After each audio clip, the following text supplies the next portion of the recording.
চাকরির খোঁজে বাহিরে গিয়েছিল নাদিয়া। বাহিরে থেকে ইন্টারভিউ দিয়ে বাসায় যখন ফিরতেই যেন অবাকে চরম সীমানায় পৌঁছে গেল সে। রুমে একগাদা লোকের সমাগম।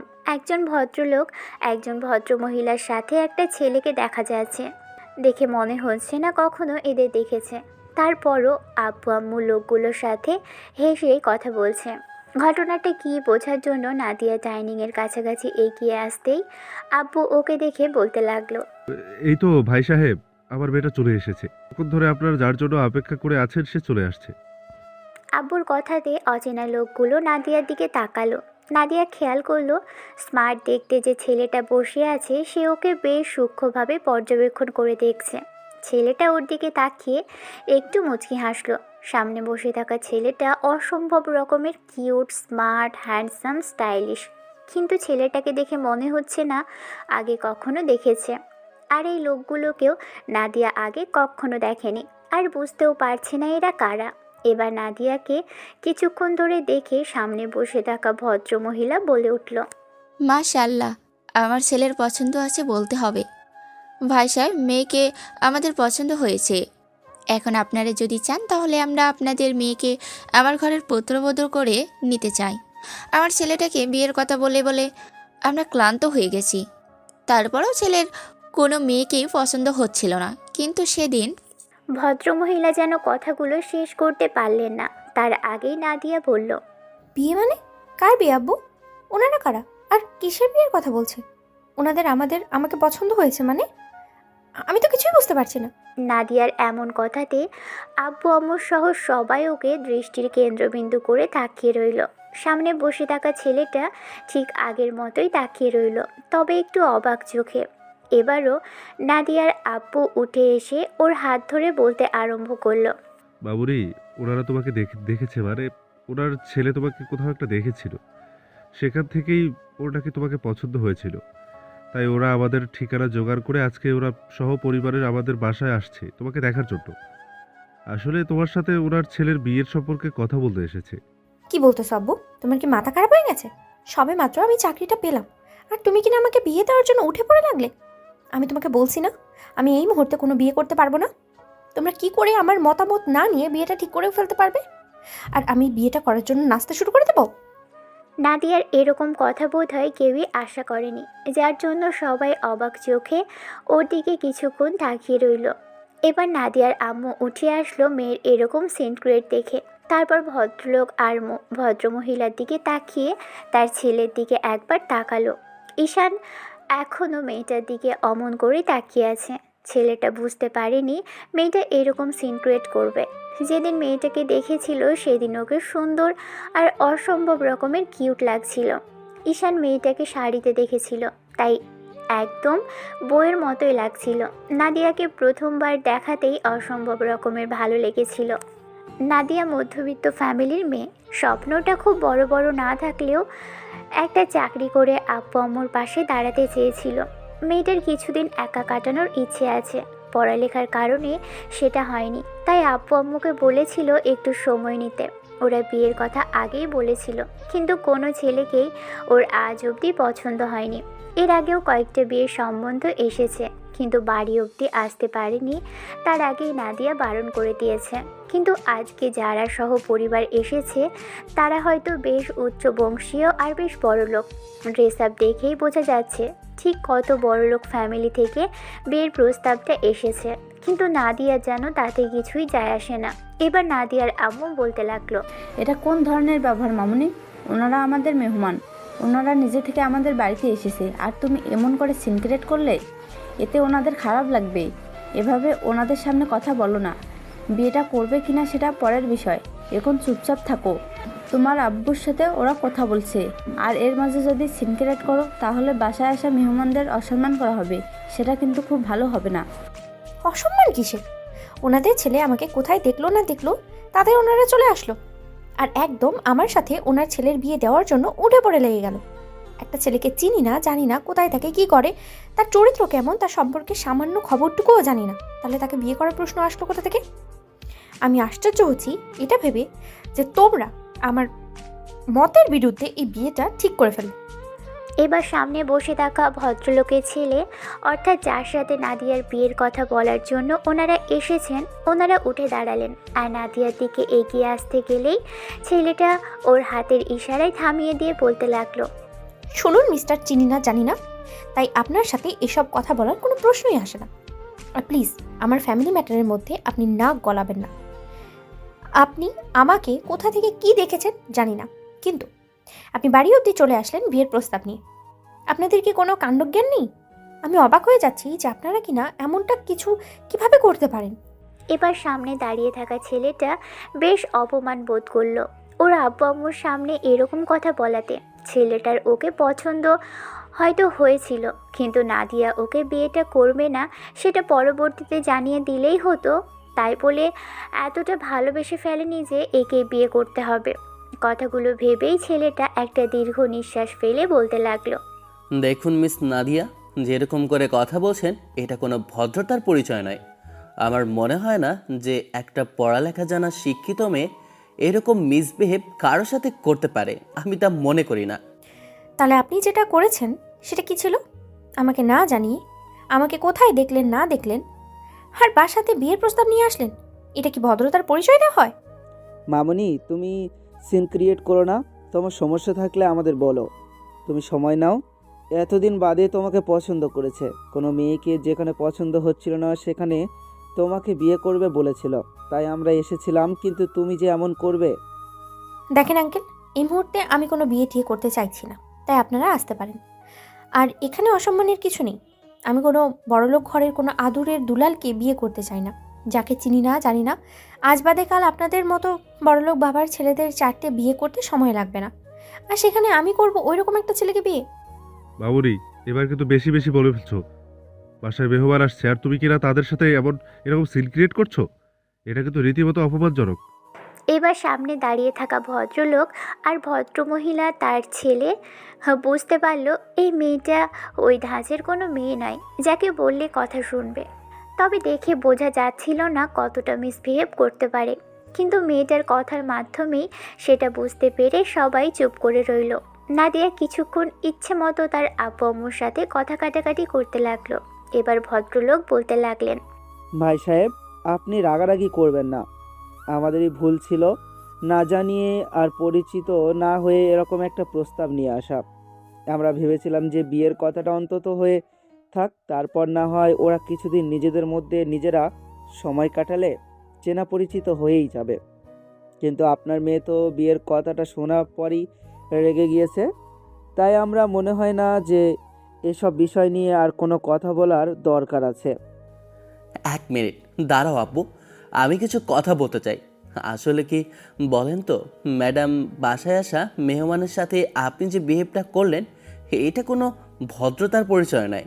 হ্যাঁ, আমি বেয়াদবি করেছি। মেহমান হয়ে আসাটা একটা বেয়াদবি, আর কাউকে তার অজান্তেই পছন্দ করাটা আরও বড় বেয়াদবি। আর আপনি তো কখনো বিয়ে করবেন না, তাই না? এরপর আপনার জন্য আর কখনো বিয়ের প্রস্তাবও আসবে না। সেজন্য আমার মনে হচ্ছে আমি যেটা করেছি তার জন্য আমার ফাঁসি হওয়া উচিত, তাই না? আপনি তো ঠিক করে নিয়েছেন সারা জীবন আইবুড়ো থাকবেন। সেজন্য আমার মতো একটা বাজে আর বড়লোকের আদরের দুলালকে বিয়ে করবেন না। ঠিক আছে, আমি দেখে নেব আপনি কোন সাধু সন্ন্যাসী আর নিষ্পাপ ছেলেকে বিয়ে করেন। আমি আপনার সম্পর্কে খোঁজখবর রাখবো। আপনি চিন্তা করবেন না, আজকে যে অপমানটা আপনি করলেন না সেটা সারা জীবন মনে থাকবে। আমার আব্বু আম্মুকে আমি বলে করে নিয়ে আসছিলাম, নিজে ইচ্ছা করে বলেছিলাম আপনাকে আমার পছন্দ। আপনার আমাকে পছন্দ না, কিংবা আমার মতো বড় লোকের ছেলেকে বিয়ে করবেন না, সেটার জন্য আপনি আমাদের সামনে না বলে একটু ভদ্রতার পরিচয় দিয়ে আমাদের আড়ালে নিয়ে গিয়ে না হয় আমরা চলে যাওয়ার পর বলতে পারতেন।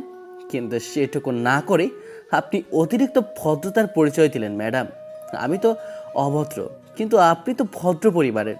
আপনার থেকে এরকম ব্যবহারটা আশা করা যায় না। আশা করি আমার কথাগুলো মাথায় ঢুকেছে। আর নেক্সট টাইম বাসায় আসা কোনো মেহমান বাসায় আসার আগেই সতর্ক করে দেবেন যে আপনার মোডটা যে কোনো সময় সুইং করতে পারে। তারপর আপনি এরকম সিন ক্রিয়েটও করতে দুবার ভাববেন না। যাই হোক, আপনার বাসায় না বলে আসার জন্য, আপনাকে না বলে পছন্দ করার জন্য আমি আসলে sorry. I am really sorry madam, মাফ করবেন আমাদের। ছেলেটা কথাগুলো বলেই আব্বু আম্মুর দিকে তাকিয়ে বলতে লাগলো। আব্বু আম্মু, মনে হয় না আর যে অপমান হবার কোনো ইচ্ছা তোমাদের আছে। আমি খুবই লজ্জিত যে কারো সম্পর্ক না জেনেই তার বাসায় তোমাদের নিয়ে এসেছি। ঈশান আব্বু আম্মুর সামনে থেকে বেরিয়ে যেতে গেলেই ওর আব্বু আম্মু পিছন পিছন বেরিয়ে গেল। ভদ্রমহিলা, ভদ্রলোক আর ছেলে চলে যেতেই নাদিয়া ফ্যাল ফ্যাল করে ওর দিকে তাকিয়ে রইল। রাগের মাথায় কি একটা কাজ করে ফেলেছে সেটা নিজেও জানে না। ওনারা চলে যেতেই নাদিয়ার আব্বু গিয়ে সোফাতে ধপ করে বসে পড়ল। তারপর মুখে হাত দিয়ে বলতে লাগলো।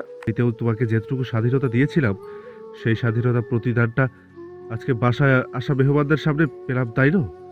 মেহমানদের সাথে কিভাবে কথা বলতে হয়, তাদের কিভাবে সম্মান দেখাতে হয় সেটা তুমি শেখোনি। আব্বু আব্বুর কথার কোনো মূল্য তোমার কাছে নেই। আমি আশ্চর্য হয়ে যাচ্ছি যে তুমি কিনা দিন দিন এতটা রাগী হয়ে যাচ্ছ, যে কার সাথে কিভাবে কথা বলতে হয় সেটাও মাথাতে থাকে না। আপু আমি তো তুমি এতটাও বাচ্চা নও যে তুমি কিছু জানো না আর কিছু বুঝতে পারোনি। তুমি এতটাও বড় হয়ে যাও, নিজের নিজের সিদ্ধান্ত নিজের নিতে শিখে গেছো। ভেবেছিলাম বাবা হিসেবে তোমার জন্য কোনো সিদ্ধান্ত নিয়ে তুমি অন্তত একটাবার সেটা ভেবে দেখবে, সেটা তো পরের ব্যাপার। তুমি তো সবার সামনে আবার সম্মানটা একদম পায়ে বাড়িয়ে দিলে। তোমার আব্বু আব্বুর প্রতি কতটুকু সম্মান সেটা আজকে দেখে দিলাম। কখনো এত বেশি রাগ করতে হয় না যার জন্য মানুষকে কষ্ট পেতে হয়। নাদিয়ার আব্বু সেখান থেকে উঠে গেল।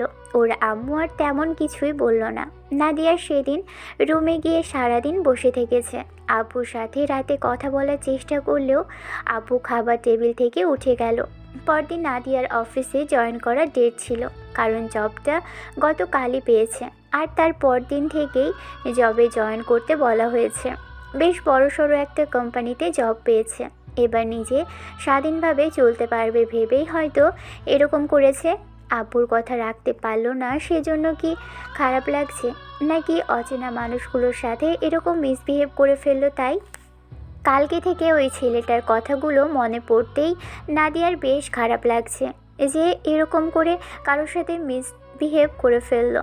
নাদিয়া ব্রেকফাস্ট করে আব্বু আম্মুকে বলে বেরিয়ে গেল, কিন্তু আব্বু আম্মু ওকে কোনো কথাই বলল না। নাদিয়ার মনটা বেশ খারাপ হলেও ও অফিসে চলে আসলো। একটা রিক্সা করে অফিসের সামনে এসে দেখলো অনেকেই সেখানে দাঁড়িয়ে আছে। বুঝতে পারলো কিছু তো একটা হয়েছে। নাদিয়া সবার কাছে এসে জানতে পারলো আজকে বসের আসার কথা ছিল, কিন্তু দুর্ভাগ্যজনকভাবে আজকে তিনি আসছেন না। অফিসে নতুন অনেকেই জয়েন করেছে। নাদিয়া বিষয়টা দেখতে লাগলো।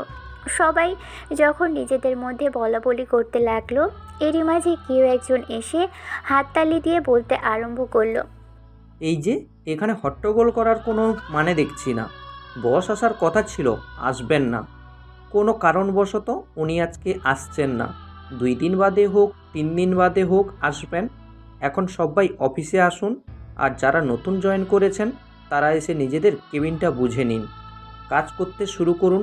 ডিসিপ্লিনহীনের মতো এখানে দাঁড়িয়ে থাকবেন না। বস কিন্তু একদম এইগুলো পছন্দ করেন না।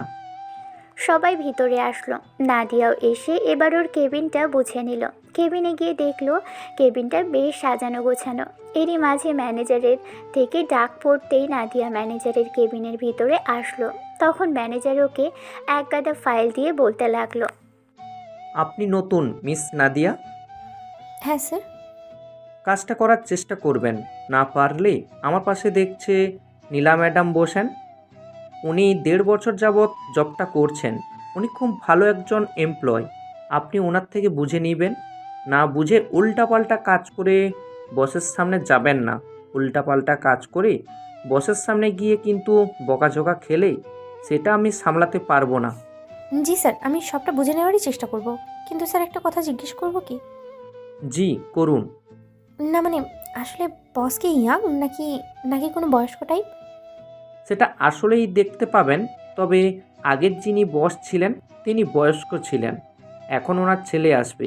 বসের ছেলে কিছুদিন হলো বাইরের থেকে এসেছে, তাই উনি এখন থেকে এই অফিসটা দেখাশোনা করবেন। ওনাদের বিশাল বড় বিজনেস, তাই বসের ছেলের এখানেই দায়িত্বটা পড়েছে।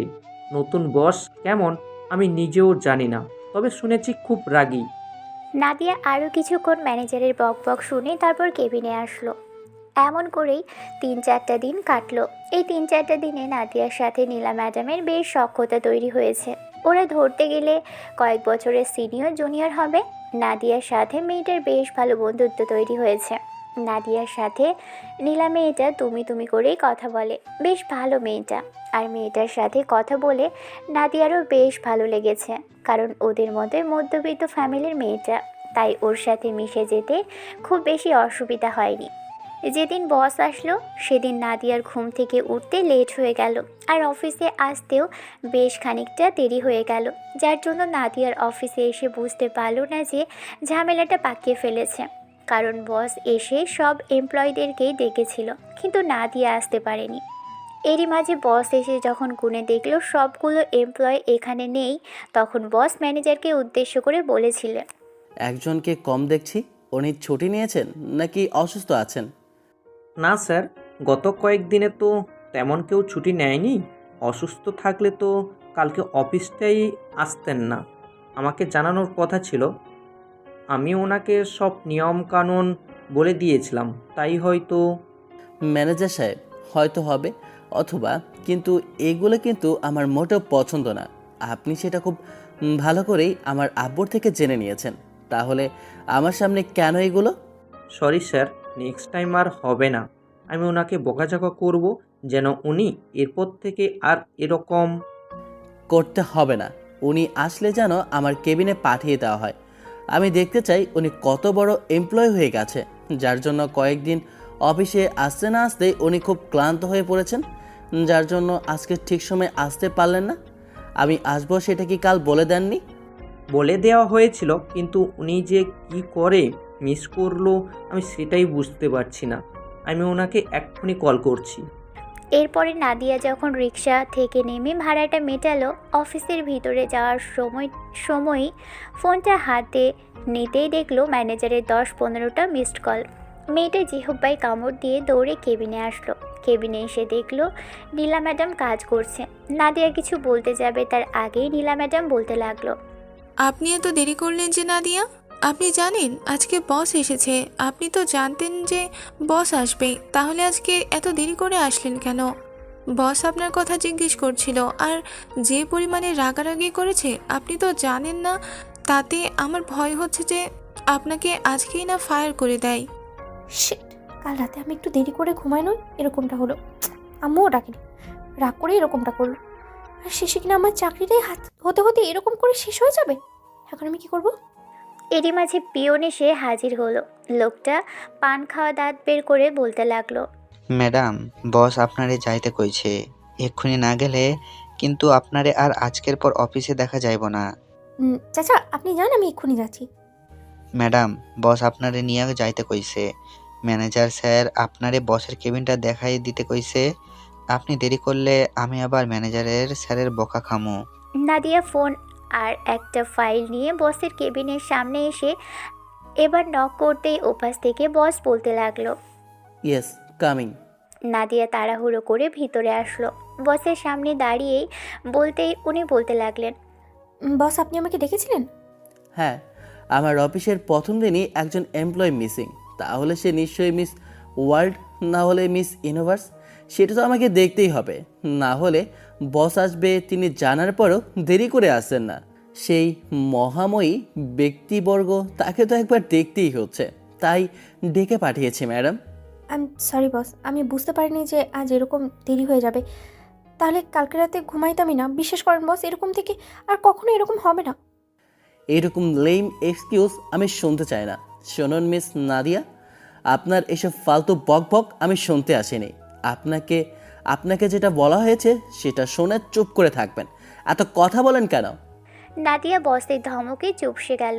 মেয়েটা চুপচাপ মাথা নিচু করে রইল আর ভাবতে লাগলো এই বজ্জাতটা শেষে কিনা ডেকে এনে ওকে বকা দিচ্ছে। আজকেই খাটাসটার প্রথম দিন, আর আসতে না আসতেই ওকেই বকা দিল। না জানি যে কদিন চাকরিটা করবে কিংবা থাকবে, সেই কদিন ওর কী অবস্থা হবে। নাদিয়ার এই মুহূর্তে হাত পা ছুঁড়ে কাঁদতে ইচ্ছে করছে। তার উপর আবার বস ওর নামটা পর্যন্ত জানে কিনা। কি ছেলে রে বাবা! কথাগুলো ভেবেই নাদিয়ার ইচ্ছে হচ্ছিল বদলোকটার মুখটা দেখার জন্য। এবার নাদিয়া কিছু বলার আগেই লোকটা চেয়ারটা ঘোরালো, কিন্তু নাদিয়া মাথা নিচু করে আছে। মেয়েটার আনা ফাইলগুলো নিয়ে বস ঘাটাঘাটি করে দেখতে আরম্ভ করলো। এবার কিছুক্ষণ দেখে বলল, এখানে একটা ফাইল কেন? আর কই? আপনি অফিসে তো আজ আসেননি, তাহলে এই কয়েকদিন যাবৎ কি করলেন? বসের কণ্ঠটা নাদিয়ার কেমন চেনা চেনা লাগলো, তাই আর মাথা নিচু করে রাখতে পারলো না। সামনের দিকে তাকালো মেয়েটা, তারপর সামনে তাকিয়েই যেন চোখগুলো বেরিয়ে আসার উপক্রম। এ তো সেই ছেলেটা সেদিন যে বাসায় গিয়েছিল, কিন্তু ছেলেটা ওর দিকে তাকিয়ে মোটেও অবাক হচ্ছে না। তাহলে কি বস আগে থেকেই জানতো যে নাদিয়াই ওর অফিসের এমপ্লয় হয়ে আসবে? নাদিয়া আর কিছুই ভাবতে পারছে না। উফ, মাথাটা ধরে আসছে। এবার তো ভাবতে ভাবতে পাগলই হয়ে যাবে। নাদিয়া এবার হুটহাট করে বলেই ফেলল, আরে আপনি? নাদিয়ার কথাতে ঈশান চোখ বড় বড় করে তাকালো।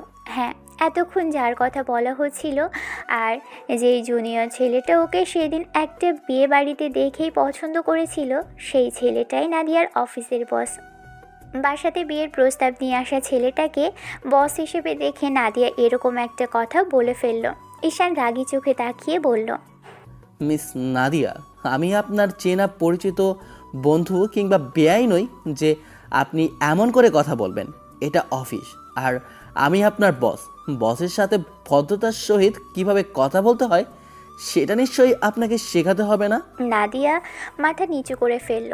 বুঝতে পারলো ছেলেটা সেদিনের কথাগুলো মনে করে রেখেছে।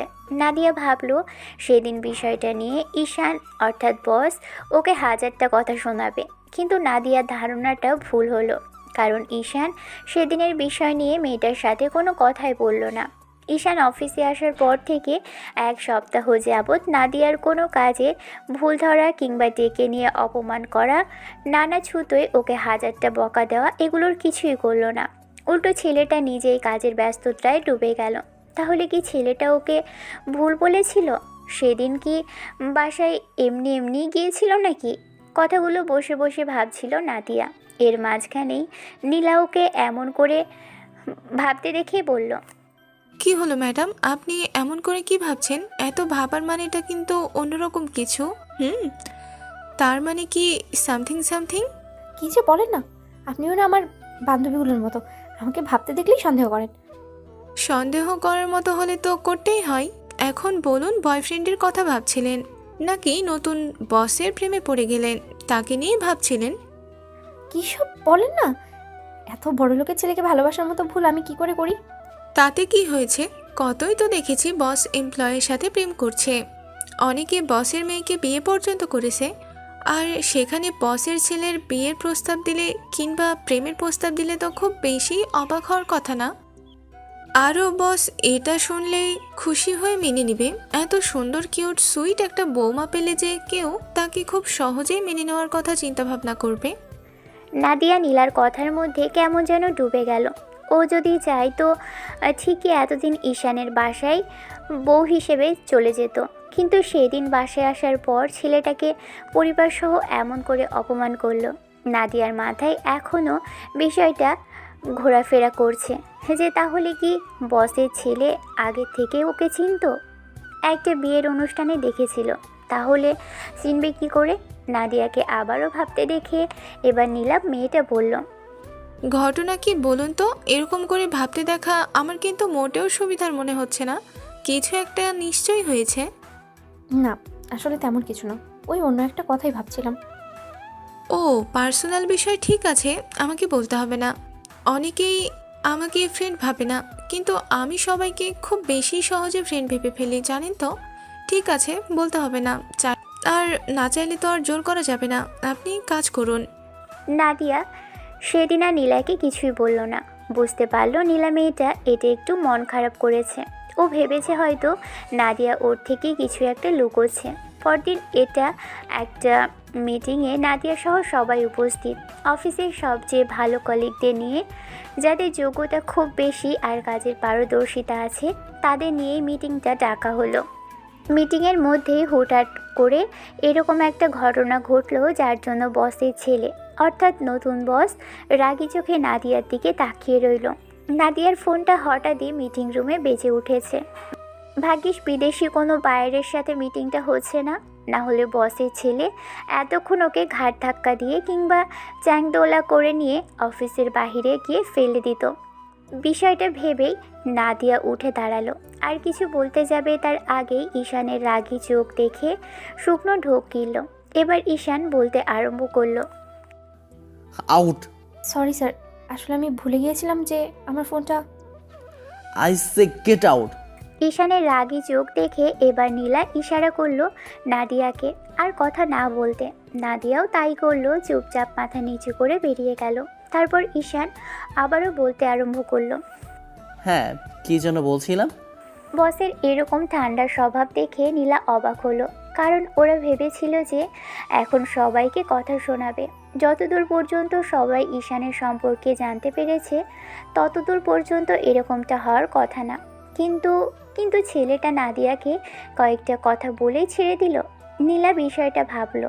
মিটিং শেষে এসে দেখলো নাদিয়া মুখটা ভার করে কেবিনে বসে আছে।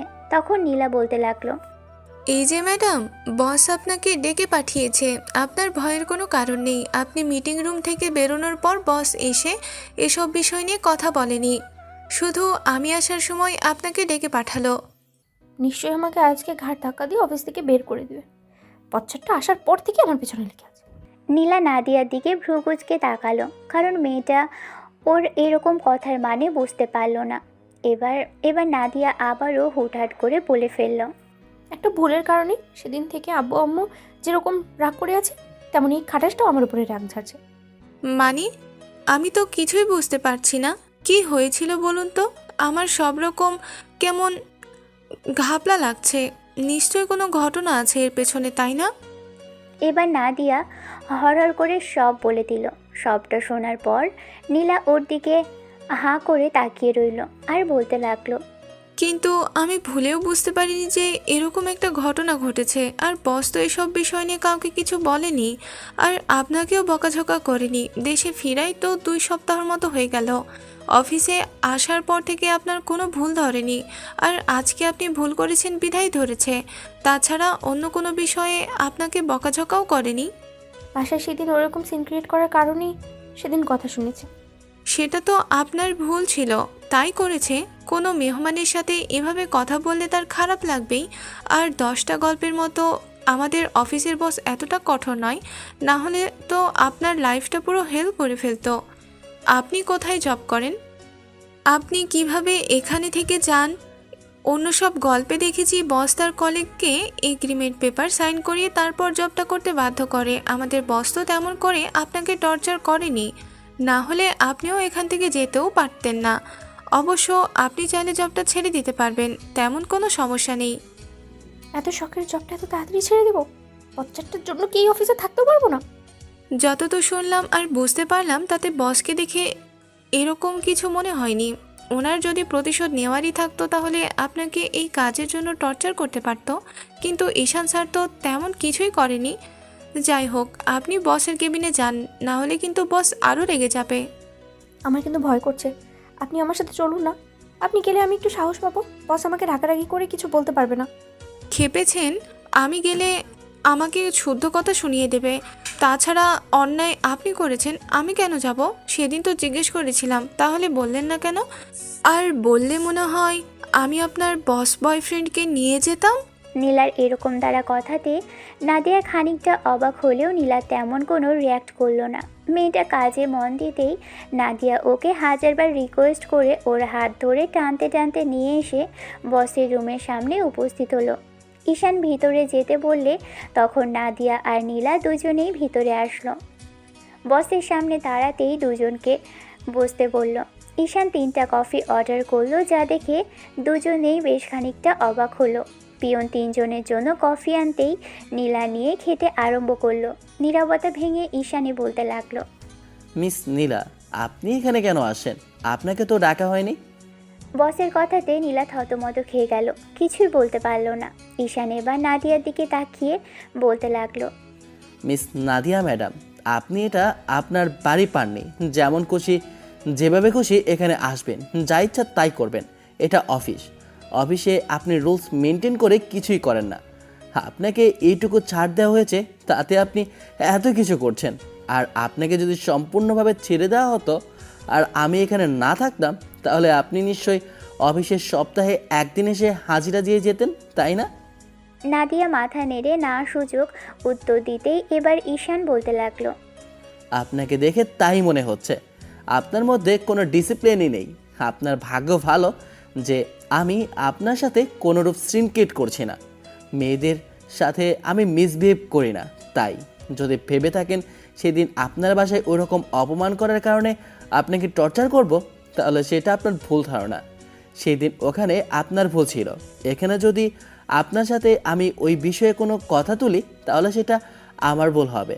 আব্বু আম্মু আমাকে যথেষ্ট শিক্ষা দিয়েছে কার সাথে কিভাবে কথা বলতে হয়, কাকে কিভাবে বোঝাতে হয়, সেইটুকু ক্ষমতাও ওপরওয়ালা আমাকে খুব ভালো করেই দিয়েছেন। আপনি যদি ভেবে থাকেন এই জন্য আপনাকে হাজারবার ডেকে ডেকে কাজে ভুল ধরে বকাঝকা করব, সেটা আপনার আরও বড় ভুল ধারণা। সরি স্যার, আর কখনো এরকম হবে না। হবে কি না জানি না, তবে হলে আর সেটা যে কেউই করো তার জন্য অন্তত ভালো হবে না। অন্য সবার জন্য যেমন আপনার জন্য ঠিক তেমনি ব্যবস্থাই নেওয়া হবে। কেবিন ছেড়ে বেরিয়ে গেল নাদিয়া। নীলা হাঁপ ছেড়ে বাঁচল। মাঝেই কয়েকটা দিন কেটে গেল। এরই মাঝে ঈশান ভাবল ওর একটা বিয়ের দরকার। আব্বুকে বিষয়টা জানাতেই সে ছেলের জন্য দুষ্টু মিষ্টি কিউট সুইট একটা মেয়েকে বিয়ে হিসেবে জয়েন করালো, যা দেখে নাদিয়ার খানিকটা জেলাসি ফিল হচ্ছিল। মেয়েটা দেখতে একদম পুতুলের মতো, যে কেউ প্রথম দেখাতেই প্রপোজ করতে বাধ্য হবে। তার উপর মেয়েটা পোশাকগুলো পরে একটু খোলামেলা ধরনের, যার জন্য নাদিয়ার রাগ হচ্ছিল আরও। যেদিন মেয়েটা জয়েন করলো সেদিন নাদিয়া বলেই ফেলেছিল, এরা অফিসে আসে কি কাজ করতে, জব করতে, নাকি শরীর দেখাতে? এসব আতিক্ষেতা মার্কা পোশাক পরে আসতে হবে কেন? পুরুষদেরকে অ্যাট্রাক্ট করতে, নাকি তাদের সাথে ঘনিষ্ঠ হতে? নাদিয়ার এমন কথাতে নীলা বলেছিল, পিএ ম্যাডামের পোশাকের সমস্যা, নাকি উনি সবসময় স্যারের আশেপাশে ঘুরঘুর করবে, ওনার সাথে লেপ্টে থাকবে, সেটা নিয়ে আপনার সমস্যা? সত্যি করে বলুন তো নাদিয়া। নাদিয়া চুপসে গেল, আর কিছুই বলতে পারেনি সে। মেয়েটা জয়েন করেছে সপ্তম দিন। নাদিয়া অফিসে আসলো, আর এসে একটা কাজের জন্য যখনই বসের কেবিনের সামনে আসলো, অনুমতি নিয়ে মেয়েটা প্রবেশ করতেই এরই মাঝখানে নাদিয়া গিয়ে দেখলো বসের বিয়ে হাঁ করে বসের দিকে তাকিয়ে আছে। মেয়েটা বসকে যেন চোখ দিয়ে একদম গিলে খাচ্ছে। নাদিয়া একবার ঈশানের দিকে তো আরেকবার বিয়ের দিকে তাকাচ্ছিল, কিন্তু ঈশানের কোনো হেলদোল নেই, ও কাজ করেই যাচ্ছে। নাদিয়াকে এরকম অবাক হয়ে তাকিয়ে থাকতে দেখে এবার বস বলে বসলো, মিস নাদিয়া, কী জন্য এসেছেন সেটা বলুন। এরকম দাঁড়িয়ে থাকবেন না, এইটা আপনার কেবিন নয়, এখানে আপনার থাকাটা মানায় না। আপনি এখানকার কাজ সেরে বিদায় হন। বসের বিয়ে হাঁ করে ওনার দিকে তাকিয়ে আছে, সেটার জন্য নাদিয়া এমন অবাক হচ্ছে। বিষয়টা বুঝতে পেরে বস বলতে লাগলো, ওইটা ওনার রোজগার কাজ, ওইটা নিয়ে আপনাকে ভাবতে হবে না। আপনার এসবে যায় আসার কথা না। আর আপনি ওইভাবে ওনাকে দেখছেন কেন? উনি আমার বিয়ে, ওনার সাথে দরকার পড়লে আমি প্রেম করব, ওনাকে নিয়ে ফ্ল্যাটে যাব, তাতে আপনার কোনো সমস্যা থাকার কথা নয় মিস নাদিয়া। ঈশানের এরকম অসভ্য মার্কা কথা শুনে নাদিয়া কেসে উঠল। সাথে সাথে বিয়ে মেয়েটার ঘোর কাটল, অর্থাৎ তানিয়া ম্যাডামের। উনি নিজেকে সামলে নিলেন। ঈশান আবারও বলতে লাগলেন, মিস তানিয়া, আপনার মনে হয় এখানে কাজ করার কোনো ইচ্ছে নেই, তাই না? আমার দিকে সবসময় যদি এরকম হাঁ করে তাকিয়ে থাকেন, তাহলে কাজ কখন করবেন? সরি, আসলে আপনি একটু বেশি কিউট আর এতটাই হট যে আপনার দিকে তাকিয়ে থাকতে ইচ্ছে করে। বিয়ের মুখে এরকম কথা শুনে ঈশান তেমন কোনো রিয়াক্ট না করলেও নাদিয়ার চোখ বড় বড় করে রইল। এবার ঈশান তানিয়া মেয়েটার দিকে তাকাতেই মেয়েটা আমতা আমতা করতে লাগলো। তখন ঈশান বলল, আপনি কিন্তু আমার ঘরের বউ নন যে এইসব আমাকে যখন তখন বলতে পারবেন। আপনাকে এই কেবিনে বসার অনুমতি দিয়েছি, তার মানে এই না যে আপনি আমার সাথে প্রেম করার কিংবা আমার সুযোগ নেওয়ার চেষ্টা করবেন। আপনার মতো আরও 10 জন আমার পেছনে পড়ে আছে, কিন্তু আমি তাদের পাত্তা দেই না। তাই এসব চিন্তা মাথা থেকে ছেড়ে ফেলুন। আর একবার যদি এসব কথা মুখ দিয়ে বেরিয়েছে, তাহলে কিন্তু। ঈশান কথাগুলো বলে শেষ করতে পারল না, তার আগেই নাদিয়া ওর সামনে ফাইলটা দিয়ে বলতে লাগলো, স্যার ফাইলটা দেখুন হয়েছে কিনা। এই ফাইলটার কাজ ম্যানেজার সাহেব আমাকে দিয়েছিলেন, একদিনেই করতে বলেছিলেন। একটু লেট হয়েছে, তার জন্য আই এম রিয়েলি সরি। আসলে প্রজেক্টটা যদি ভালো না হয় তাই ভাবছিলাম যে একটু অন্যরকম করে করি। নাদিয়ার কথাতে এবার ঈশান ফাইলটা দেখতে লাগলো। ফাইলটা দেখা হলে ঈশান বলতে লাগলো, লেট হলেও কাজ ভালো করেছেন, তার জন্য ধন্যবাদ। এখন আপনি আসতে পারেন। নাদিয়া বেরিয়ে যেতে গেলেই তখন ঈশান আবারও বলল, মিস তানিয়া, সারাদিন আমার দিকে তাকিয়ে থেকে কি পান বলুন তো? সত্যি সত্যি আমার সুযোগ নিচ্ছেন? আপনাকে দেখে কিন্তু আমার খুব বেশি সুবিধার মনে হচ্ছে না। নাদিয়ার ইচ্ছে করছিল মেয়েটা কি জবাব দেয় সেটা শোনার জন্য, সেখান থেকে আসতে ইচ্ছে করছিল না। ওই বজ্জাত মেয়েটা কিনা এত সুন্দর কিউট সুইট একটা বসের দিকে এরকম করে তাকিয়ে থাকে, মনে হয় যোগ দিয়ে একদম গিলে খাবে। নাদিয়ার রাগ হচ্ছিল মেয়েটার উপর, কেন যে রাগ হয়েছিল সেটা নিজেও জানে না। তানিয়া পিয়ে মেয়েটাকে বকা দিতে দিতে নাদিয়া কেবিনে আসলো। বসকে নয়, বসের পিয়েকে। এবার কেবিনে এসে বসতেই নীলা ওর এরকম রাগী চেহারা দেখে বলতে লাগলো, নাদিয়া ম্যাডামের কি হয়েছে? এরকম রাগে ফুলে আছে কেন? নিশ্চয়ই বস বকাঝকা করেছে। রাগের মাথায় এবার নাদিয়া ফরফর করে সব বলল।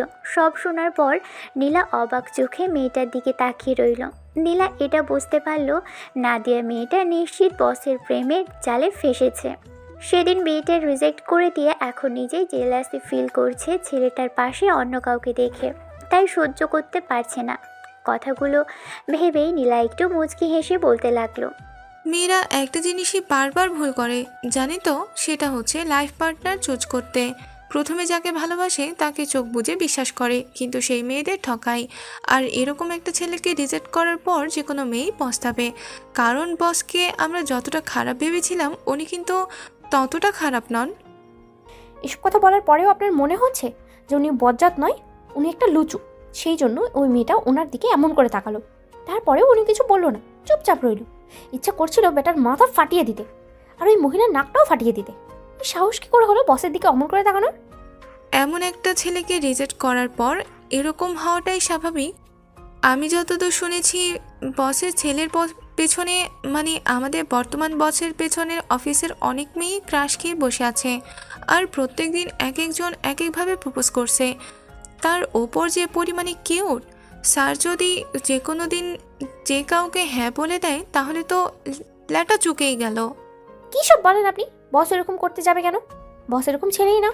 আমার দেখে মনে হয়নি ওই এরকম করতে পারে। তাছাড়া ওই মেয়েটা কি এতটাই সুন্দর যে ওনাকে অ্যাকসেপ্ট করে নিতে হবে? মেয়েটা তো আপনার আমার থেকে দেখতে খারাপ নয়, বেশ ভালোই। তার উপরে যেমন করে সবসময় আঠার মতো বসের সাথে লেপটে থাকে, তাতে যে কোনো দিন উনি অ্যাকসেপ্ট করে নেবে না তার কি গ্যারান্টি আছে? নাদিয়ার মনটা খারাপ হয়ে গেল নীলার এরকম কথা শুনে। ও ভাবতে পারেনি বসের একজন পিয়ের দরকার হবে। ও ভেবেছিল যে অন্য সব গল্পের মতো স্যার হয়তো ওকে বিয়ে করে নেবে, কিন্তু স্যার একটু অন্যরকম, তাই ওকে সেই সুযোগটাও দিল না। নাদিয়া প্রত্যেক দিনই বসের কেবিনে গিয়ে দেখেছে ওই লুচু মেয়েটা ওনার দিকে হাঁ করে তাকিয়ে থেকেছে।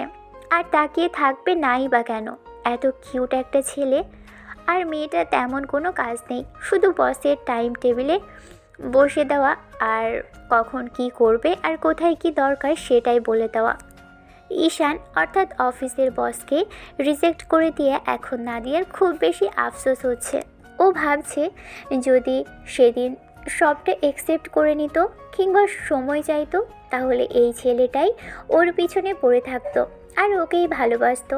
এতদিনে বোধহয় ওদের সংসারটাও হয়ে যেত, কিন্তু নাদিয়া তেমন কিছু, সব কিছু নিজেই হতে দেয়নি।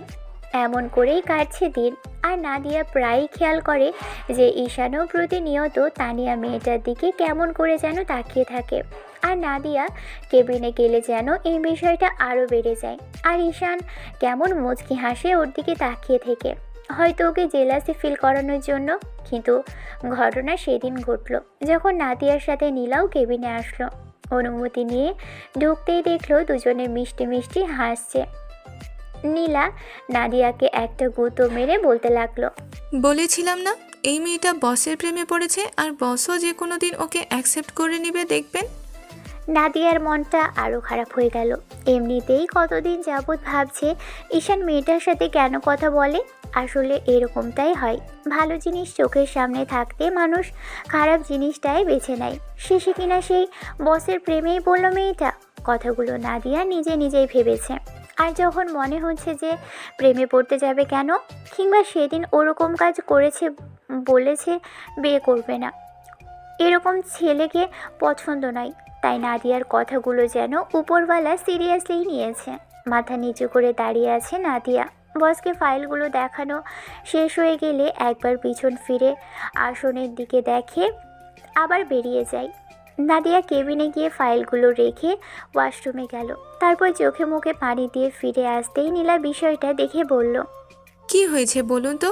আপনাকে কয়েকদিন যাবৎ দেখছি কোনো বিষয় নিয়ে বেশ খুব চিন্তিত। আর এত বেশি চিন্তা করেন তাতে চোখগুলো লাল হয়ে যায়। নিশ্চয়ই কান্নাকাটি করেছেন, নাকি নতুন বয়ফ্রেন্ডের সাথে ঝামেলা হয়েছে?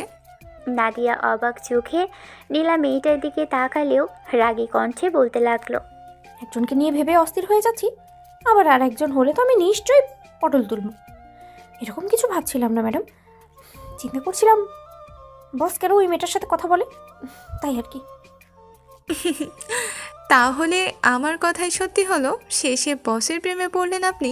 প্রথমেই বলেছিলাম যে আপনি বসকে সরি বলে দিয়ে সবটা ঠিক করে নেন, কিন্তু করেননি। যদি করতেন তাহলে এতদিন ওই জায়গাটা আপনার হতো, আর আপনি বসের সাথে মিষ্টি মিষ্টি প্রেমালাপটাও করতে পারতেন, কিন্তু সুযোগ থাকা সত্ত্বেও আপনি সেটা করেননি। নাদিয়া চুপ করে রইল। এমন করেই দিন যেতে লাগলো। 6টা মাসের মধ্যে যেন নাদিয়া একদম পুরো পাগল হয়ে গেল বসের প্রেমে। আর বস সেটা সামান্যটুকুও জানেও না। অন্যদিকে ওই মেয়েটা এরই মাঝে ঈশানকে প্রপোজ করে ফেলেছে, কিন্তু বস নিজের দিক থেকে একসেপ্ট করেনি, উল্টো ওয়ার্নিং দিয়ে দিয়েছে। এটা অবশ্যই নাদিয়া জানে না। নাদিয়া ভেবেছে যে ওদের মাঝে প্রেম হয়ে গেছে। প্রতিদিনের মতো নাদিয়া অফিসে এসে ফাইল দেখানোর জন্য কেবিনে আসলো। নক করতেও যখন কোনো আওয়াজ হলো না, তখন মেয়েটা দরজা ঠেলে কেবিনে উকি মারতেই যেটা দেখলো সেটার জন্য মোটেও প্রস্তুত ছিল না। বস ওনার বিয়ের সামনে উল্টো দিকে ঘুরে দাঁড়িয়ে আছে। বস একদম মেয়েটার মুখের সামনে মুখ নিয়ে কিছু একটা করছে। নাদিয়া কিছুক্ষণ যাবৎ বোঝার চেষ্টা করতেই মনে হলো ওরা হয়তো দুজন দুজনকে কিস করছে। কথাটা ভাবতেই বুকের ভিতরটা মোচড় দিয়ে উঠল মেয়েটার। এক মুহূর্তের জন্য আর সেখানে থাকতে পারল না নাদিয়া। মাথাটা কেমন চক্কর দিয়ে উঠল। ও ভাবতেও পারেনি শেষে অফিসের বস কিনা ওই মেয়েটার পাল্লায় পড়বে। ভেবেছিল মেয়েটার স্বভাব চরিত্র সম্পর্কে বস জানতে পারবে আর বুঝতে পারবে মেয়েটা কেমন, তারপর হয়তো ওর থেকে দূরে থাকার চেষ্টা করবে। কিন্তু শেষে কিনা বস নিজের বিয়ের প্রেমে পড়ল, আর আজকে অফিসের মধ্যেই এমন কিছু করলো। না জানিয়ে অফিসের বাইরে আর কি করে। নাদিয়া চলে আসার আগেই যখন কথাগুলো বারবার মনে হতে লাগলো, তখন ওর হাত থেকে ফাইলটা পড়ে গেল। কিছুটা শব্দ হতেই এবার দুজনেই পিছনের দিকে তাকালো। সাথে সাথে নাদিয়া ফাইলটা কুড়িয়ে নিয়ে সেখান থেকে চলে গেল। ওরা দুজন দুজনের দিকে তাকালো। নাদিয়া কেবিনে এসে বেশ কিছুক্ষণ ডেস্কে চুপচাপ বসে রইল। নীলা বিষয়টা বোঝার চেষ্টা করতে নাদিয়া সেখান থেকে চলে গেল। তারপর ওয়াশরুমে গিয়ে চোখে মুখে বেশ অনেকক্ষণ পানি দিয়ে আসলো। নাদিয়া আসলেই নীলা এবার স্পষ্ট বুঝে গেল যে মেয়েটা কান্না করেছে। নীলা বারবার বিষয়টা জিজ্ঞেস করতে লাগলো। অন্যদিকে ঈশান কেবিন থেকে বেরিয়ে আসলো। ভাবতে লাগলো হয়তো নাদিয়া মেয়েটা ওদের ভুল বুঝেছে, ওকে বিষয়টা বলা দরকার। তাই নাদিয়াকে নিজেই খুঁজতে লাগলো, কিন্তু না, অফিসের কোথাও পেল না। শেষে জানতে পারলো নাদিয়া ম্যাডাম অফিসের ছাদে গিয়েছে। ঈশানও সেখানে আসলো। নাদিয়া আর নীলা একটা জায়গায় বসে আছে। ওরা কেউই ঈশানকে খেয়াল করেনি। এবার ওদের কথাগুলো ঈশান শুনতে পেল। কথাগুলো ঠিক এমন ছিল, ভাবছিলাম আর যাই হোক বস ওই মেয়েটার ট্র্যাপে পা দিবে না। কেই বা না চাইবে এত বড় লোকের একটা ছেলেকে ফাঁদে ফেলতে। ওই মেয়েটাও হয়তো চেয়েছিল, তাই সবসময় বসের দিকে ওই রকম করে আগ্রহ দেখাতো। কিন্তু বস যে ওনার ফাঁদে পা দিবে এরকম কিছু করবে ভাবিনি। ওনাদেরই বা কি বড় লোকের ছেলে, আজ একটা গার্লফ্রেন্ড তো কাল আরেকটা। আমি যতদূর শুনেছি, আজ আর শুনলাম তাতে মনে হচ্ছে সবটাই মিথ্যে। বস শেষে কিনা ওই ছেলেটার সাথে মেয়েটার সাথে যাই হোক, আমার ভাবতেও লজ্জা লাগছে এরকম কিছু দেখেছি। দুজনকে এমন একটা সিচুয়েশনে আমি জাস্ট ভাবতেও পারছি না। আমি অফিসে আসার পর 6টা মাসেই ভেবেছিলাম বস আর যাই হোক এরকম কিছু করবে না, কারণ মেয়েদের সাথে ওনাকে ওইরকম করে ঘনিষ্ঠ অবস্থায় দেখিনি।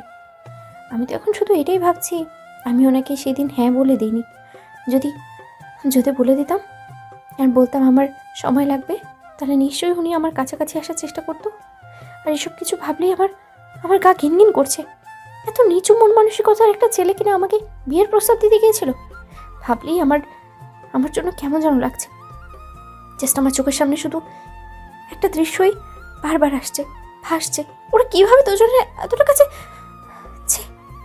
তেমন কিছু তো নাও হতে পারে। তাছাড়া আজকালকার দিনে আমরা অনেক সময়ই ভুল করি, তেমনই কোনো ভুল হয়তো আপনার হয়েছে। আর আপনি এত হাইপার হচ্ছেনই কেন? আপনি ওনাকে ভালোবাসেন নাকি ওনার প্রেমে পড়েছেন? ওনার মতো একটা লোককে ভালোবাসতে যাব আমি? কখনোই না। আমি ওনার থেকে গরিব হতে পারি, আমার টাকা পয়সা কম থাকতে পারে, কিন্তু একটা চরিত্রহীন ছেলেকে ভালোবাসার মতো ভুল আমি কখনোই করব না। ঈশান যা বোঝার বুঝে নিল, আর ওকে কিছুটা বোঝানোর দরকার নেই। ছেলেটা কেবিনে চলে আসলো, তারপর কিছুক্ষণ মুখে হাত দিয়ে বিষয়টা ভাবতে লাগলো। ঈশান ভেবেছিল নাদিয়াকে সবটা এক্সপ্লেন করবে, কিন্তু এতটাও ওর জন্য মনটা কাঁদছে না যে ওকে বোঝাতে হবে। আর মেয়েটা ওর প্রতি যতটা বাজে ধারণা করেছে, সবটা শোনার পর ওর মেজাজটা খারাপ হয়েছে। এখন তো মনে হচ্ছে এই মেয়েটাকে কেনই বা অফিসে চাকরি দিতে গেল, আর বারবার কেনই বা ওকে এভাবে ছোট করছে। জুনিয়র বলে কি এমন ছোট করাটা মানায়? ভেবে ঈশান অফিস থেকে বেরিয়ে গেল। তারপর 2 দিন বাদে যখন নাদিয়ার সাথে শেষ দেখা হলো ঈশানের, বস ওর দিকে তাকালো না, শুধু ফাইলটা সাইন করে দিল। নাদিয়াও হেঁটে বেরিয়ে গেল।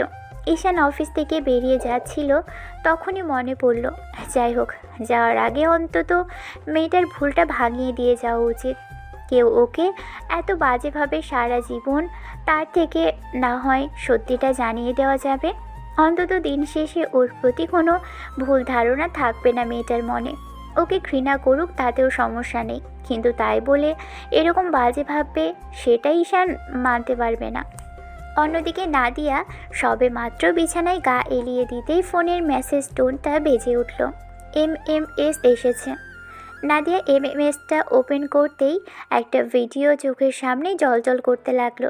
সেদিনের CCTV ফুটেজে দেখা যাচ্ছিল। ঠিক তখন নাদিয়া কেবিনে আসলো, যেটা দেখে মনে হচ্ছিল বস আর তার পিয়ে দুজনকে কিস করছে। নাদিয়া এবার উল্টো দিক থেকে দেখলো মেয়েটার চোখে কিছু একটা পড়েছে, আর বস সেটা বের করে দিয়েছে।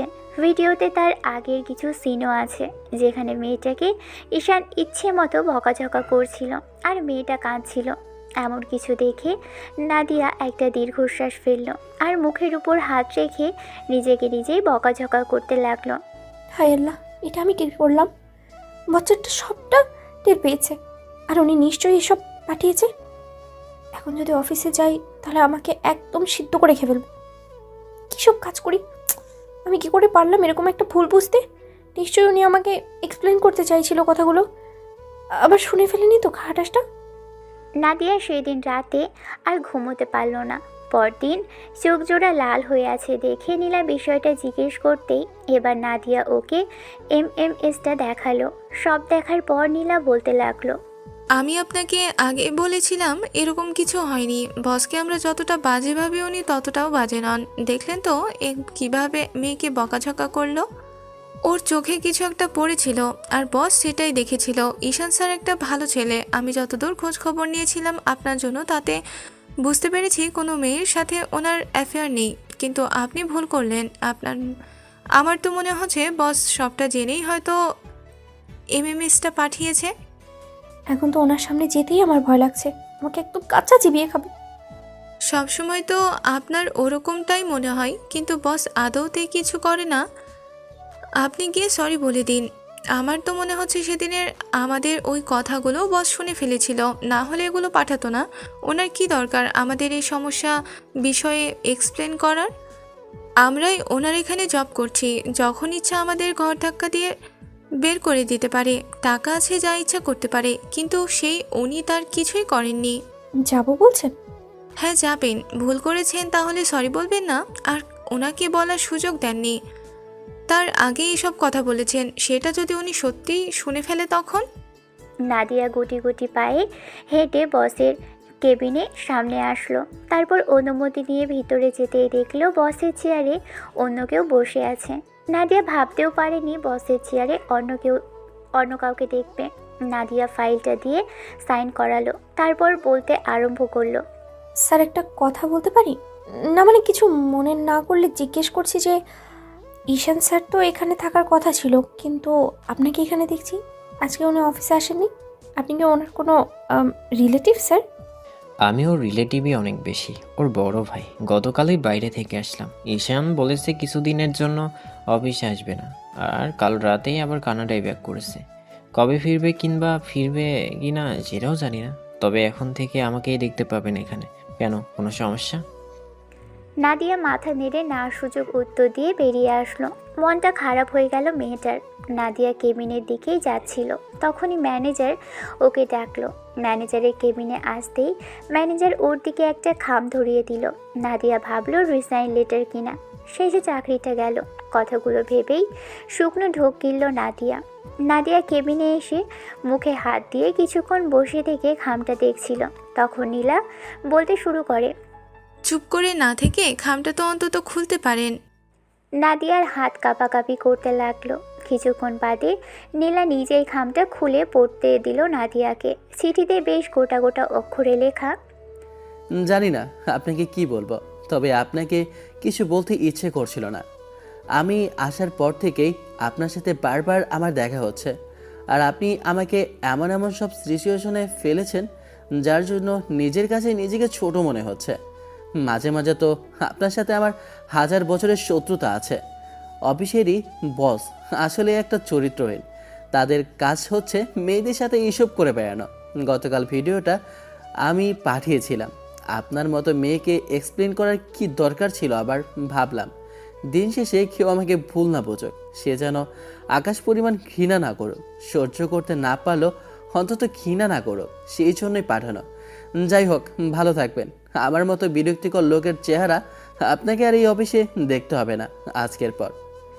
নীলা কেমন করে যেন মেয়েটার দিকে তাকিয়ে রইল।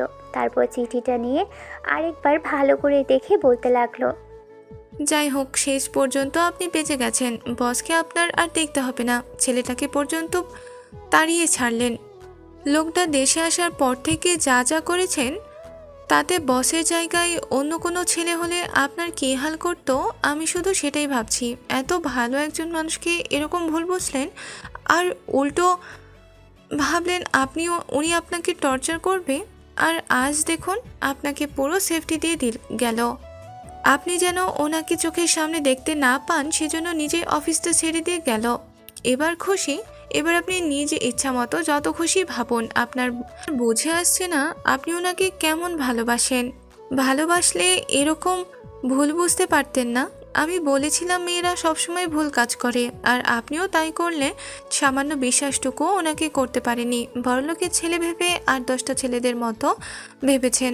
যাই হোক, ওইটা আপনার ভুল। তবে এই বস খুব রাগী, উনি কোনো অনিয়ম মানতে পারেন না। আজ সকালে একজনকে 7 দিনের জন্য সাসপেন্ড করেছে।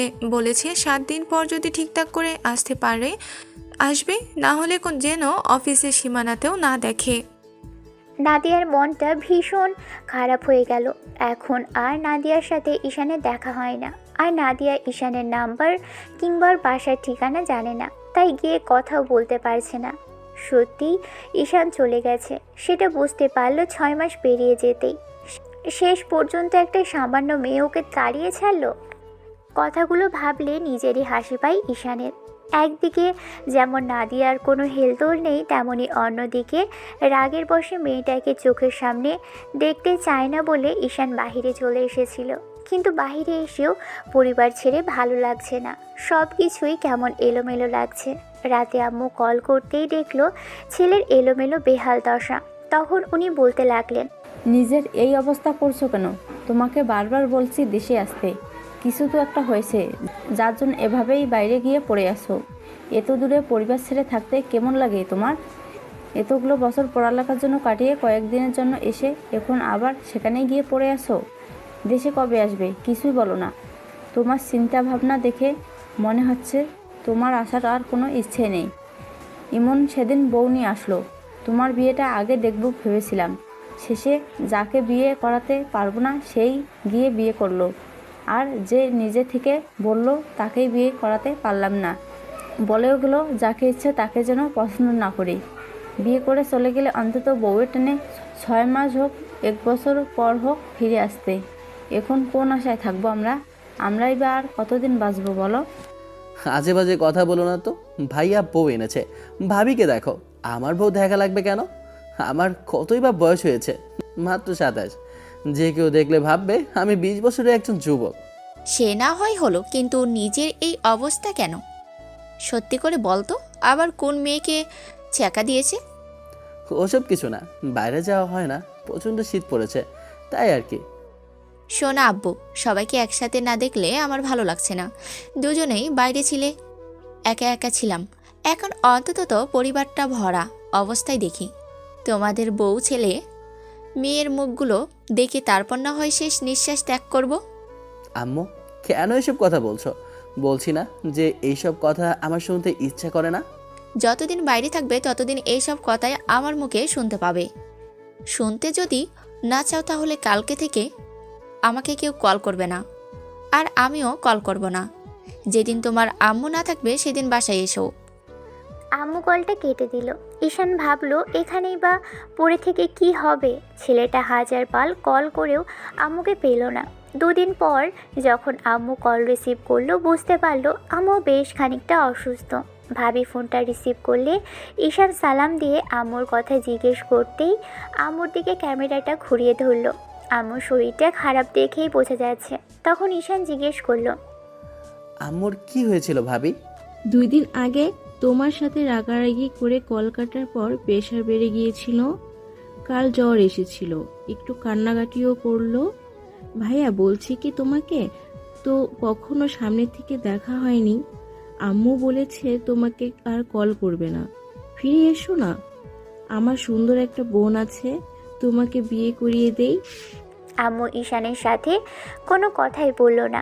শেষে ছেলেটা উপায় না পেয়ে বলল 2 দিনের মধ্যেই ওদের সামনে দেখতে পাবে। আম্মু খুশি হলো।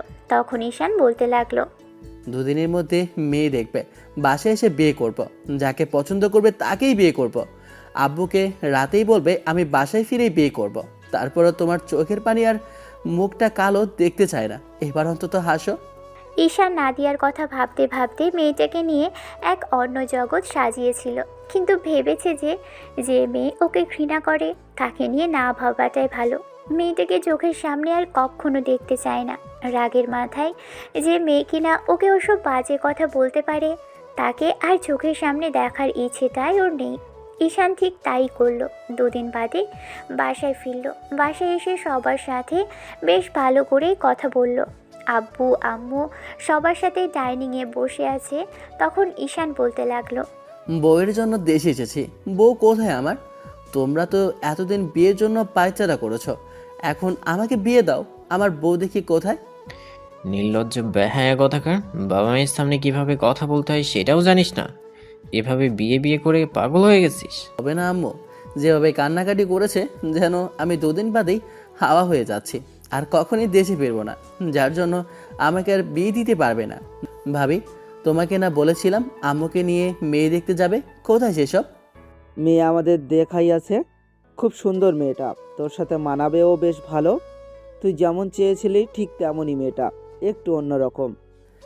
যেই রকম হোক, ল্যাংড়া কানা খোড়া হলেও চলবে। বারবার বলেছ বিয়ে করেই ছাড়বো, আজকের মধ্যেই বিয়েটা যেন হয়। সবাই বুঝতে পারলো আম্মুর এরকম পাগলামিতে ঈশান নিজেও একরকম পাগলামি করতে শুরু করেছে।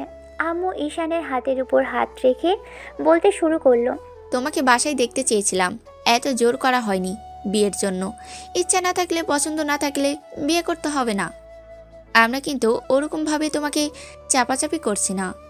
তুমি দেশে থাকো, তারপর না হয় যখন ইচ্ছা হবে তখন কাউকে পছন্দ হবে। না আর কাউকে পছন্দ হবে, আর না কাউকে কখনো নিজের ইচ্ছায় পছন্দ করব। তোমাদের বলছি না তোমরা যাকে খুশি আমার বউ করবে, আমি তার সাথে সংসার করব, তারপরেও এইসব কথা বলবে না। ঠিক আছে, শোনো, তোমার বিয়েটা কিন্তু কালকেই ঠিক করা হয়েছে। আমরাও কিন্তু মজা করছি না।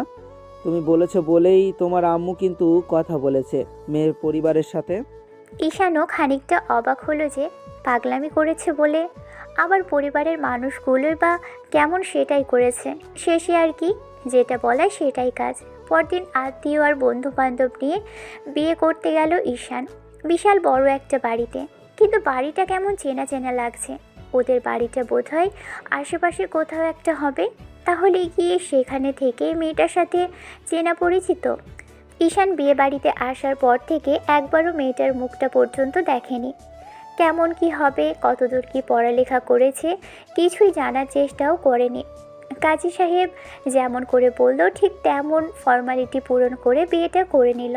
তারপর রাতে যখন বাসায় ফিরল, আব্বু আম্মুর সাথে কথা বলল। ওরা বলল কিছুদিন পর রিসেপশনের একটা অনুষ্ঠান করবে। এত বড় লোকের ছেলের কিনা বিয়ে হলো, তাও আবার এমন চুপিসারে। সবাইকে বিষয়টা জানাতে হবে। তাই আব্বু আম্মু আর ভাইয়া ভাবি প্ল্যান করতে লাগলো। ওরা ঈশানকে রুমে পাঠিয়ে দিল। ছেলেটার রুমে আসলো, দরজা লক করে দিয়ে মেয়েটার সামনে এসে কিছুক্ষণ তাকিয়ে রইল। তারপর মনে হলো অন্তত আব্বু আম্মুর ইচ্ছেতে বিয়ে করেছে। এই মেয়েটাই বা অবহেলা করে কি পাবে? তাছাড়া আজ বাদে কাল তো মেনে নিতেই হবে। বিয়ের অদ্ভুত একটা জোর আছে কি না, যে জোরের কারণে দুটো অচেনা মানুষের দুজনকে ভালোবাসতে বাধ্য হয়। কথাগুলো ভেবেই ঈশান দীর্ঘশ্বাস ফেলল।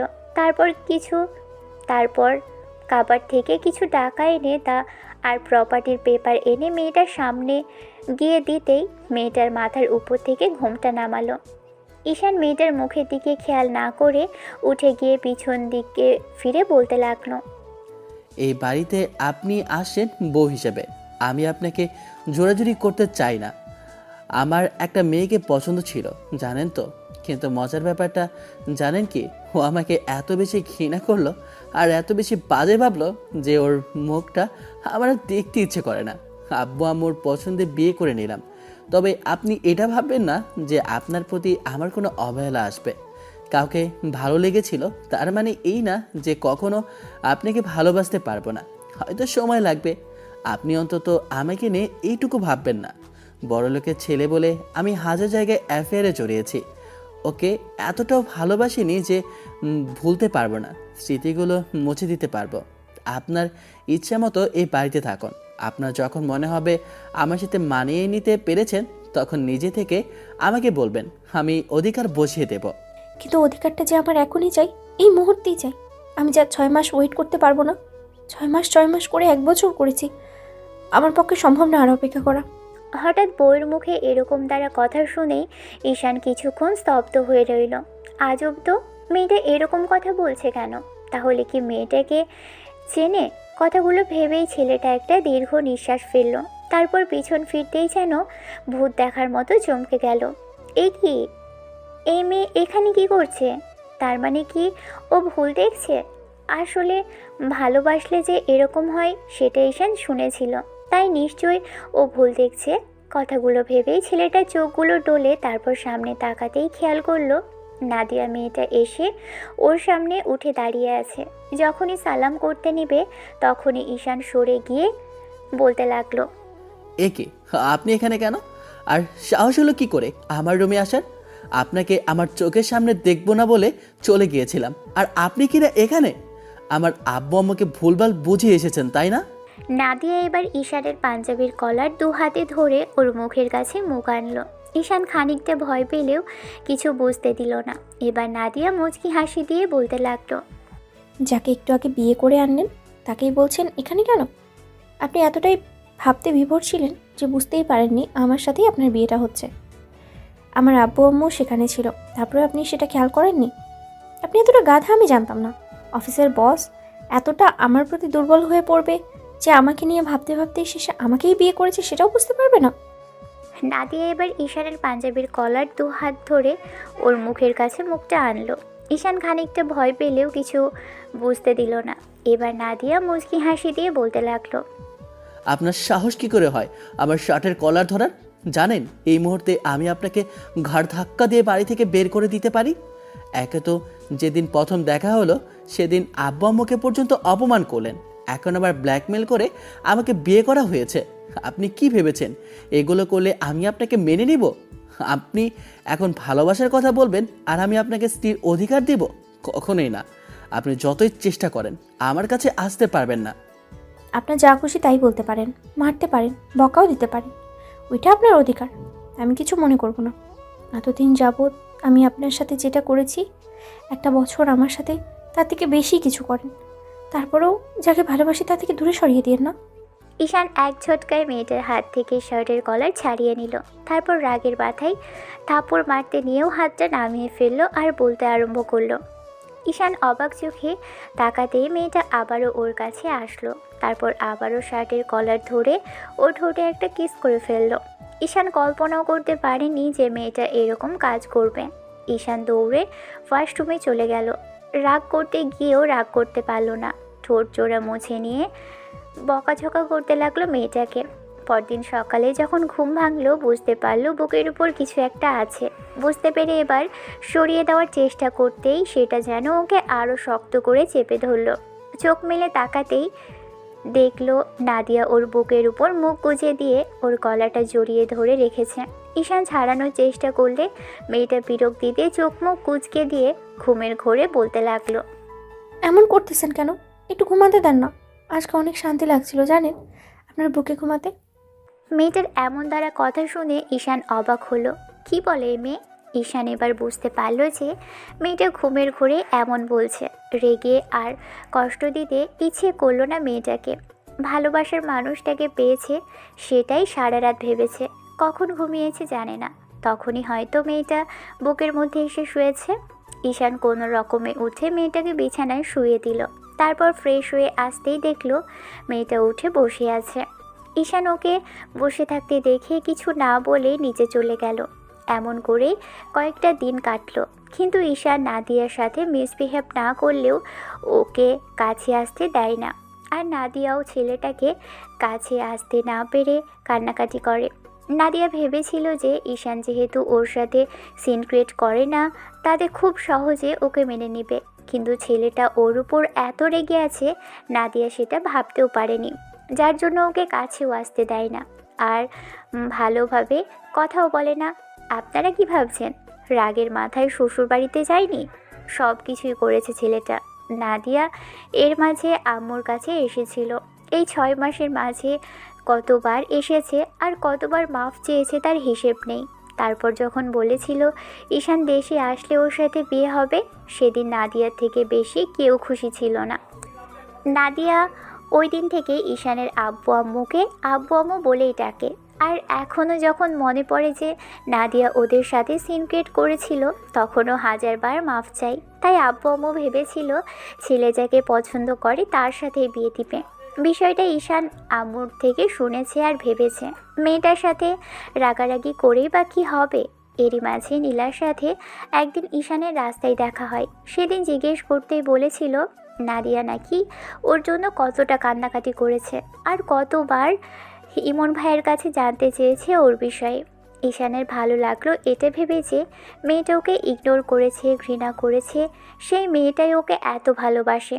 ঈশান বিয়ের কয়েকটা দিন পর অবধি এদিকে ওদিকেই ঘোরাফেরা করেছে, অফিসেও যায়নি। অন্যদিকে নাদিয়া চাকরিটা ছেড়ে দিয়েছে, কারণ ঈশান চায় না ওর বউ অফিসে জব করুক। ছেলেটা সারাদিন বাসায় থাকে না, তাতে নাদিয়াও মন খারাপ করে থাকে। ভাবি আর আম্মু এসে ওকে হাজারটা কথা বলে। এদিকে ঈশান ভেবেছে মেয়েটাকে কষ্ট দিতে দিতে শেষে নিজেই কেমন যেন লাগছে। বউয়ের থেকে দূরে থাকতে হচ্ছে রাগের কারণে। কথাগুলো ভাবছে আর নিজে নিজেই মুচকি মুচকি হাসছে। বন্ধুরা জিজ্ঞেস করলে ঈশান বিষয়টা শেয়ার করলো। ওরা ঈশানকে বলল মেয়েটাকে মেনে নেওয়ার কথা, ভুল মানুষই করে। আর ঈশানেরও কিছু ভুল ছিল, নাদিয়াকে না জানিয়ে পরিচিত না হয়ে ওর বাসায় যাওয়া। তাই মেয়েটা সিন ক্রিয়েট করেছিল। আর মেয়ে মানুষ এরকমই, বুঝিয়ে বললে বুঝতে পারবে, না বুঝিয়ে বললে শুধু শুধু চিল্লাবে। কথাগুলো ভেবেই ঈশান তাড়াহুড়ো করে বাসায় আসলো। মেয়েটাকে আর কষ্ট দিতে চায় না। কারণ একটা মাসে ওকে অনেক ইগনোর করেছে, আর মেয়েটাও ওর ইগনোরে কষ্ট পেয়েছে। নাদিয়া প্রথম দিকে ভেবেছিল যে ঈশান খুব শীঘ্রই ওকে মেনে নেবে, কিন্তু একটা মাস পার হয়ে গেল, তারপরও ছেলেটার রাগ কমেনি। নাদিয়া এখন প্রায় রাতে মোনাজাতে হাত তুলে ঈশানের ভালোবাসাটা আল্লাহর কাছে ভিক্ষা চাই, যেন আবারও সেই আগের ভালোবাসাটা ফিরে পায়। মেয়েটার কথা ভেবে ঈশান ওর পছন্দের কিছু কাঠগোলাপ, একটা শাড়ি আর কিছু চকলেট আর আইসক্রিম নিয়ে বাসায় ফিরল। ঈশান রুমে আসলো, এসে দেখলো মেয়েটা নেই, ব্যালকানিতে হয়তো আছে। নাদিয়ার মন খারাপ থাকলেই সেখানে প্রায় দেখা যায়। ঈশান এসে মেয়েটার পিছনে দাঁড়ালো, কিন্তু নাদিয়া ভাবনাতে বিভোর ছিল, তাই বুঝতেই পারেনি ঈশান কখন এসেছে। ঈশান আলতো করে মেয়েটার শাড়ি গলিয়ে পেটের উপর দুহাত রেখে পিছন থেকে ওকে জড়িয়ে ধরে গাড়ে থুতনিটা রাখতেই মেয়েটা কেমন ভয়ে কেঁপে উঠল। তারপর পিছনে ফিরতে গেলেই ঈশান ওর ঘাড়ে আর গলায় কয়েকটি চুমু খেলো। মেয়েটা অবাক হয়ে গেল। নাদিয়া ভাবতেই পারেনি ঈশান এত সহজে ওকে মেনে নিবে, কিংবা ওর এতটা কাছাকাছি আসবে। কারণ বিয়ের পর থেকে যতবার নাদিয়া ঘুমের ঘোরে ওকে জড়িয়ে ধরার আর ওর বুকে মাথা রাখার চেষ্টা করেছে, ততবারই ঈশান বুঝতে পেরে নিজেকে ছাড়িয়ে নিয়েছে। আর আজকে সেই ছেলে নিজে থেকেই এসে কিনা ওকে এমন করে জাপটে জড়িয়ে ধরেছে। কথাগুলো ভেবেই এবার নাদিয়া কাঁপা কাঁপা কণ্ঠে বলতে লাগলো, ঈশান, আপনি সত্যি কি আপনি এসেছেন নাকি অন্য কেউ? ঈশান একটু মুচকি হেসে নাদিয়ার কানের লতিতে চুমু খেয়ে তারপর গলায় আর ঘাড়ে নাক ঘষে দিয়ে বলতে লাগলো, ভয় নেই, আমি এসেছি। ভাবলাম বউকে আর কষ্ট দিয়ে কি হবে, সে ভুল করলে আমিও যদি ভুল করি তাহলে সবসময় এই মান অভিমানের পাওয়ারটাই চলবে। বউটাই নিজের ইচ্ছাতে ভাঙা বিয়েটা আবার জোড়া দিয়েছে, তাহলে আর রাগ করে থেকে কি হবে? আমার আব্বু আম্মুর যে মেয়ে হয়ে গেছে তা কি করে কষ্ট দেই? তার থেকে আপনাকে বেবির আম্মু বানিয়ে দিলে কেমন হয় বলেন তো? ঈশানের কথাতে নাদিয়া চোখ জোড়া বেরিয়ে আসার উপক্রম। ঈশান বুঝতে পেরে ওর পেটের উপর স্লাইড করতেই মেয়েটা কেঁপে উঠল। ঈশানের এমন আদরের স্পর্শে মেয়েটা ওর হাতের উপর দু হাত রেখে কেমন যেন কেঁপে উঠতে লাগলো, আর ঘন ঘন নিঃশ্বাস নিয়ে কাঁপা কাঁপা কণ্ঠে আবারও বলতে লাগলো, কিন্তু আমি তো আপনার সাথে অনেক মিসবিহেভ করেছিলাম, রাগারাগি করেছিলাম আব্বু আম্মুর সাথে, এমনকি কথাও শুনিয়েছিলাম। সেই জন্যই আপনি রাগ করে আছেন। আপনি বলছেন আমি যেন আপনার কাছে কখনো না যাই, তাহলে আজকে নিজে থেকে এসেছেন, তাই তাই বিশ্বাস হচ্ছে না যে এটা আপনি। এই মেয়েদের একটা সমস্যা, ভালোবাসলেও দোষ, না বাসলেও দোষ, কাছে আসলেও দোষ, দূরে গেলেও দোষ। আমি আবার তোমার থেকে দূরে চলে যাই, কানাডায় আবার ব্যাক করব, তারপর আর কিন্তু ডেকে আনতে পারবে না। এত বলো আদর করতে, ভালোবাসতে কান্নাকাটি করো, আজকে আদর করতে আসি আর আসি কিনা এরকম বলছো? ঠিক আছে, আমি চলে যাচ্ছি। ঈশান মেয়েটাকে ছেড়ে দিয়ে চলে যেতে নিলেই নাদিয়া ওকে নিজের দিকে ঘুরিয়ে ওর বুকে আছড়ে পড়ল। মেয়েটা ইচ্ছে মতো ফুপিয়ে ফুপিয়ে কাঁদল কিছুক্ষণ যাবৎ। তারপর একটু শান্ত হয়ে ঈশানের বুকে কয়েকটা চুমু খেলো। ঈশান বুক থেকে মেয়েটার মুখ তুলে চোখের পানিগুলো ঠোঁট দিয়ে শুষে নিয়ে আলতো করে ঠোঁটে চুমু দিতেই নাদিয়া ওর ঠোঁট জোড়া নিয়ে ছেলেটার ঠোঁট চেপে ধরল। ঈশান বউয়ের কোমর জড়িয়ে ধরে নিয়ে বউকে আদর দিতে ব্যস্ত হয়ে পড়ল। ভালো থাকুক ভালোবাসা। দেখা হচ্ছে অন্য কোনো দিন অন্য কোনো গল্পে। ততদিন পর্যন্ত আপনারা সুস্থ থাকবেন, ভালো থাকবেন আর আমাদের সাথেই থাকবেন। ধন্যবাদ। আল্লাহ হাফেজ।